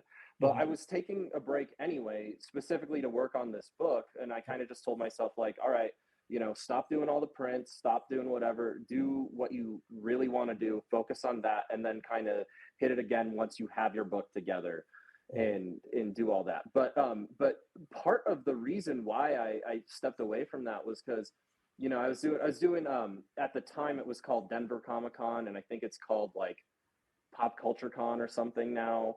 But yeah, it was like going there, all anyone cared about was the movies and video games, and the artists just felt like they were getting whittled and whittled down further and further, and let alone like independent comic creators, they were getting smaller and smaller, and it kind of started to feel like, oh man, there's nowhere for us to go, like we're gonna have to make our own new thing. And then to see San Diego, the big guys, kind of be like, no, okay, this is about comic books at the end of the day, and kind of to come back more to that, it was like, what a breath of fresh air, and hopefully we see some of these other ones, like the other bigger cons that are peppered around the country and even the world, kind of start to kind of realize that again and go back to their core audience of the people who want to read those books being the focus. So yeah, I can completely agree with that. I know there's plenty of conventions out there that are collectible related, are media related, that aren't strictly called like Comic-Con, that exists. So there's absolutely a place for all that, all those big TV and movie announcements and everything. And not to take away from anything that San Diego Comic-Con was doing, because even at their worst, where it's nothing but TV and movies, it's still entertaining and it's great to hear that stuff. Yeah. But like you said, it's a comic book convention. Whenever it crosses the line to where we're hearing absolutely nothing about comic books and no one cares about those creators or books that are coming out or anything, it's like, what are we doing anymore? This is a TV and movie convention. So yeah, it was nice to see it kind of back at its roots this year for me too. I know one of my favorite pieces of news, and I can't even cite it or anything. I just know that Rob Liefeld's teaming back up with Marvel for a second volume of Major X, which I'm really excited about. And then one of the coolest things is Rob Liefeld is doing something with Cable, but with the original 5 X-Men, like in their original costumes. Oh, cool! I didn't hear about that. Yeah, I think it might be called X-Men Blue Origins, but definitely don't quote me on it. But Okay. I'm really excited about that. I think that'll be a lot of fun. Rob Liefeld, very, very over the top and just a fun creator Yeah. either way. So Super fun. And plus, the most iconic Captain America drawing I can think of. you're not wrong there. If you're listening, you don't understand that reference, just Google Rob Liefeld Captain America and you'll instantly see it. yeah. I think I should probably upload that as like cover art for this episode. Yeah, do that. Oh man, but yeah, just really cool and some really fun comic book news and stuff and comic book creators there this year. So really cool. One of the other questions I want to ask you that might be a little bit off the wall. I don't know if you're a big X-Men guy. I am. That's like my favorite team book. So if you're not, then you can excuse the question and I'll edit it out. But every year, the last 3 years at least, X-Men Marvel's been doing the Hellfire Gala stuff. Hellfire Gala just happened, the 2023 one, and of course, we had Kamala Khan, Miss Marvel, killed off in Amazing Spider-Man and then resurrected here at the Hellfire Gala and everything. But also they introduced the new X-Men team members every year at the Hellfire Gala. So my question is this: if you were to work for like Marvel and you had to pitch them your new X-Men team, your different X-Men team or whatever, who would you throw on that team? Man, I don't know if I know enough about current X-Men to really answer that. But I'll try. So on a new X-Men team, one character, and I know he's a popular character, but he at the same time is more obscure, but Warlock, I always thought was super freaking cool. Plus, like I would want to do, a Warlock and get an artist that would like really like kind of try to, I guess, render him in a way that felt a little bit more realistic, because he looks awesome, but he always is kind of drawn like so cartoony that I always found it hard to like picture what he would look like in real life. So somebody who kind of bridged that gap a little bit more, I just think it would be like the coolest thing, and like really it could be like completely magical visually. No, I always really liked Warlock. The most basic ass answer ever is Wolverine, but he's just so freaking cool. Other X-Men that I like, I don't know. See, I want to answer this, but all the ones I really like are just the classics. So I guess I don't know. I don't have that good of an answer outside of Warlock. So I'll give you this, because I've asked this question to probably, I try not to include this every time, so I try to kind of pick and choose who I'm going to ask it to. But I probably asked about like, I don't know, 4 or 5 creators who have been on the podcast, the same kind of question. And the number one answer every single time is I would go with kind of like what I grew up with, like whatever era they were in, if they were like, if X-Men was like, a lot of them, kind of what we got in like the Fox animated series, the Cyclops, the Wolverine, the Gambit, the Jubilee, all of that, which, hey, I can't blame anybody. That's my X-Men too. Some really awesome stuff. So yeah, no worries at all. I love to always throw that out there. It's or when I can, it's kind of just a fun question to ask. I really like that question, man. I wish I would have read up on my X-Men ahead of time so I could have a better answer for you. No, you're all good. You're all good. Well, look, I don't want to take up too much more of your time. We're just shy of an hour here, so I am gonna really quick before I let you go. Guys, it's so important that you get out to your local comic book shop, email them, walk in the door, send them a letter, send them a Harry Potter owl, do whatever you have to do to make sure that Jake's new book coming out from Scout Comics, Marehallow and The Shoemaker, gets into your pool. Make sure that you've got copies, and tell your local comic book shop to make sure, that they've got like a good 10 or 12 for the sales floor, 25, 30 of them, whatever it takes. But make sure they've got it there so everybody can get a copy, and make sure that you let your local comic book shop know that you want a copy specifically added to your pool list. And I mean, what else can I say? Jake, it's been freaking awesome having you on. I really appreciate you taking the time out of your day to talk to us and talk to the audience here. No, likewise, man. This has been amazing, and thank you so much for having me on. And again, thank you to anybody who has any kind of interest in the book, and anyone who reads it or even just gives me a follow on social media. Thank you guys. I really appreciate any interest in the book. So yeah, thank you. Yeah, and I have a pretty good feeling you're going to see a lot of it. Jake, please tell everybody where they can find you. So the best places to find me for social media are either Instagram or Twitter, which I guess is now called X, but we'll see how long that stays around. But you can find me. My handle is Grumpin' Pumpkin, but I think if you just search Jake Tacito, I should show up as well.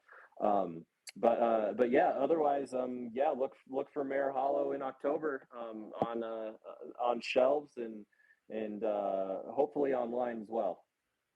Yeah, definitely. And we will be looking forward to that. Again, thank you so much, Jake. And like I said, man, you're probably going to have to shut off those commissions the second this book comes out, because I don't think you can take on too much, man. I mean, yeah, some really amazing art. Really, really looking forward to that. Jake Tacito, thank you so much for coming on the all new, all different #1 comics podcast. And please come back in the future. Next time you got a book out, I'm hitting you up again. So please do, man. It's been great. Thank you so much. Awesome. Well, thank you, man, and have a good rest of your day. Appreciate you. All right. Likewise.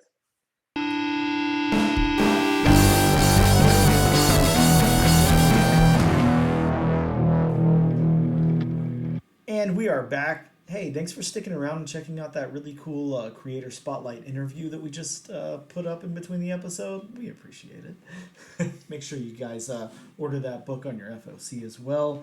Bob, speaking of ordering books, yes, let's talk about books that are already ordered. Let's talk about books that are coming out next week. But now's the time. If one of these sounds cool, hit up your local comic book shop, get it added to your pool list. You don't want to have to fight the crowd Wednesday morning and beat people up to get a copy of Hulk #3. So let's do this. Right. What's coming out next week, Bob? So before I get to what's coming up, you know what's coming. Ding, disclaimer time. Yes, these are only just some of the books that are coming out next week, and some of these may not come out because of life. Yeah, life happens, kids. Yes. Sadly. So, starting out the list from DCE, we have Batman, Catwoman, The Gotham War, Battle Lines #1. Yeah, and this is a tie-in to the event that's coming up, which I assume is called Battle Lines or the Gotham War. The Gotham War. Sorry, my yes. bad. The Gotham War. So, there's a war in Gotham. Get ready for it. There's always a war in Gotham. Yeah, it's Gotham. Going to Marvel, we have the aforementioned Incredible Hulk #3. Man, this one's got a really cool cover on it. I really like that cover. It's something happening in an eye or something there. And this is the possible first appearance of Brother Deep and the possible first appearance of the Mother of All Horrors. I love these possible first appearances. Dude, they're cool, but every issue of this so far, they've been introducing people, and this has been, it's only been 2 issues so far that I've read, but they have been phenomenal issues. Really, really cool stuff going on with Incredible Hulk right now over at Marvel. So, yeah, you might definitely want to check that out. That is Philip Kennedy Johnson and Nick Klein, so another all-star team there. So, they're definitely in it to win it. Yes. Going back to DC, we have Action Comics presents Doomsday Special #1. This one's got the first team appearance of the Doomhounds, and this one has a very, very cool cover. I'm loving the A cover, but I also saw some variants on this one that were really cool as well. I'm definitely going to pick this up. and nobody wants a doomsday dog coming after them. I mean, probably not. Probably won't mix in well with the Pet Avengers there at Marvel Unleashed. So, Throg versus Doomhound has a good ring to it. yeah, he could probably hold his own. Staying with DC, we have Night Terrors, Night End #1. This has the first appearance of Dr. Hate. Yes, and it's the Night Terrors crossover event finale. What you guys didn't see there was right after I said Dr. Hate, I had to yawn, and my lovely co-host Bob chimed in to save me. So thank you for that, Bob. You were real. Peek behind the curtain. Going back to Marvel, we have Star Wars The Mandalorian Season 2, #3. Dude, pick up these Star Warses because there are a lot of first appearances in them. This has the first full appearance of Bo-Katan Kryze, sure. Kryze, in a standard U.S. comic, as well as two other names that I'm not going to be able to say. Maybe So. you should let me introduce the Star Wars characters from now Well, that's on. probably a great idea. But yeah, sure, go for it, Bob. Who else do we have in that book? And we're getting another facsimile edition in Giant Size X-Men #1. Yes, that's right. If you want to buy a Giant Size X-Men #1 and don't want to spend thousands upon thousands of dollars, you can get one at an affordable price. Yeah, this is probably the cheapest way to check out a Giant Size X-Men #1, so why not? Sticking with Marvel, we have Wolverine #36, which has a really interesting cover. Dude, that's a cool cover. Also, some cool first appearance in here. The first appearance of Helverine, likely a product of the Weapons Plus program, and Weapons of Vengeance crossover Part 3. But yeah, Helverine, stop the presses. I'm definitely buying like 10 copies of this book. Though, I mean, we've already seen it to where his claws are on fire. Yeah, so. sure, the hot claws were a thing, but it's Yeah. called Helverine, Bob. Come on. Yeah, that is true. Wolverine, Ghost Rider, hybrid. Yes. We have Moon Knight Annual #1. I'm not even gonna try. I have no idea what that name is. So I'm not going to try either because I would probably butcher it myself. yeah, just know Normally that it's I'm a contest of chaos crossover. Yes. Moon Knight versus somebody.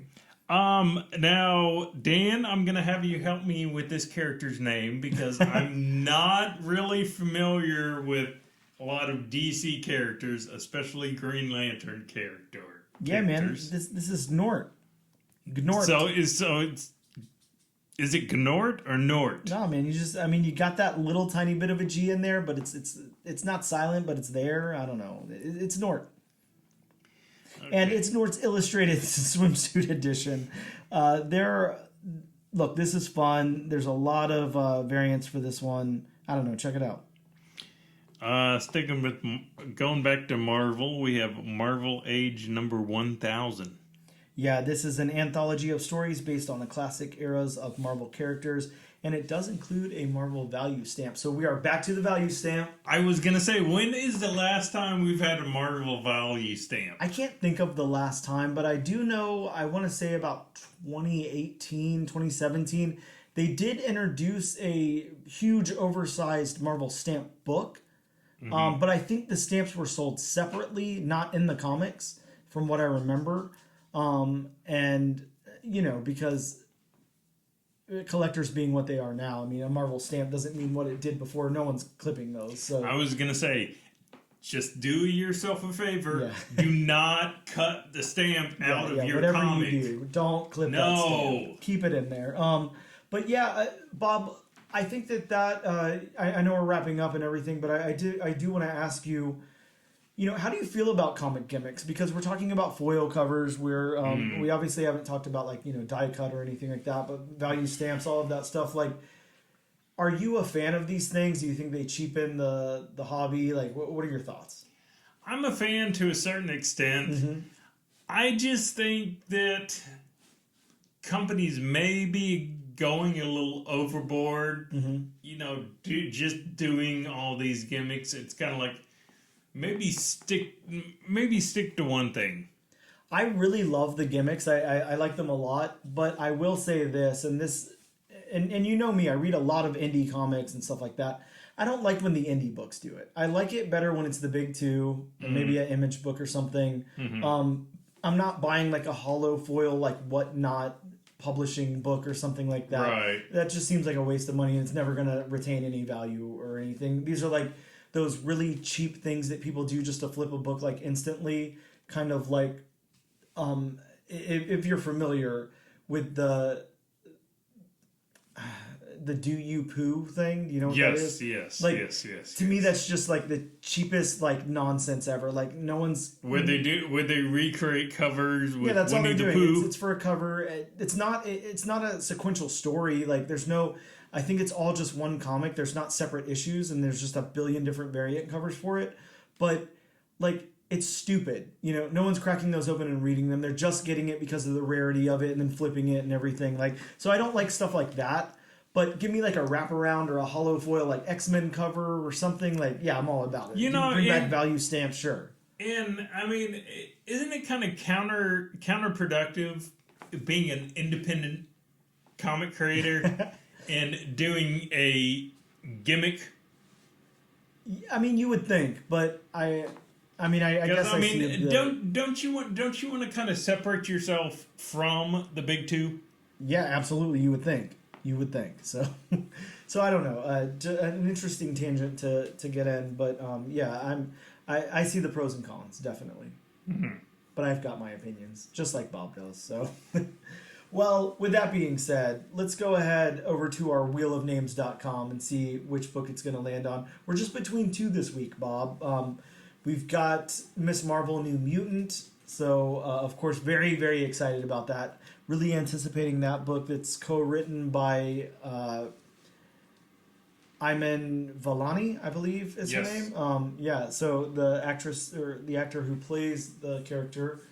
And we've also got Birds of Prey, the new volume of Birds of Prey by Kelly Thompson over at DC. So great writer over there. I was going to say that's going to have some good writing to it. Yeah, absolutely. So I think either way we win. I won't throw out my thoughts just yet. Let's just spin the wheel and see what happens. But yeah, that wheel is maybe spinning. Now it's spinning. The wheel is spinning. Don't worry. Suspense. And it looks like, oh, Bob, we have landed. Wow. I want you to see this because you wouldn't believe it if I just told you. The reason that it landed on Birds of Prey, which is the book that it landed on, was because it stopped right there. Oh, wow. It stopped on the line. I thought we were shooing for Miss Marvel. There is maybe less than a 1% chance that we even got Birds of Prey. Yeah, definitely. So we'll be covering Birds of Prey next week. I will say this, though. Look out. I'm pretty sure I'm going to try to do a bonus episode on Distilleries number 1 that they have coming out. So we'll see if we can make that happen or not. But that book being the Devil's Cut. But yeah, you're definitely getting Birds of Prey next week. Me and Bob are really excited about that. Excited to talk about Kelly Thompson. Always excited for Kelly Thompson book. Great writer Kelly Thompson is. And that wraps up the show. Thank you guys so much for tuning in. Thanks for checking us out. As always, please make sure you go over to social media and check us out there. We are on Instagram at ANAD_1 Comics Podcast.